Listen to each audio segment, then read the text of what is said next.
Hughes. Madam Acting Deputy President, I seek leave to return to page 10 and speak to the Women's Budget Statement 2021-22. Leave is granted. Thank you. The Women's Budget Statement was a $3.4 billion package that's focused on supporting all Australian women. It's investing in facilitating respect and dignity, choice, equality of opportunity and justice to safeguard women's safety, their economic security and status.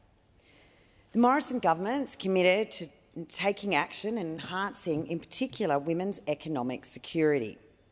We're investing to remove barriers and improve choices and chances for all Australian women.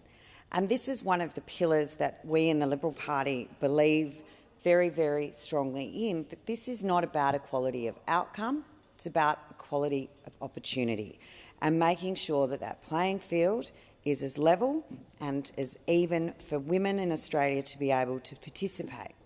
So in order to do that, the Morrison government's investing even more money into childcare, and this will help remove any disincentives for women to take on extra days of work. We know that we hear from families regularly that women return to work part-time, but they take up limited days when they return to the workforce because the costs of childcare are prohibitive or in fact a deterrent for taking up more days. Mind you, there are some mums that almost think it's worth paying for just to get that day back in the office with some adult conversation and away from Bluey on the television. But we're also helping single parents to achieve that great Australian dream of owning your own home, and this is through the Family Home Guarantee. Now, owning your own home for a woman, particularly a single woman, one who's been through divorce or found themselves later in life without stable accommodation, being able to own your own home is a form of security that is incredibly important, particularly when we consider some of the greatest levels of homelessness are now occurring in the single women over 50 age group.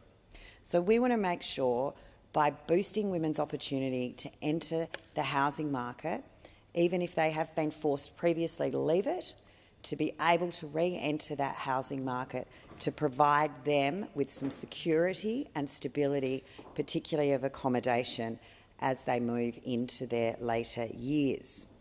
But when we come back to women at the start of their career, the women and girls that are still studying, we are looking to develop and are continuing to develop opportunities for women to access the jobs of the future.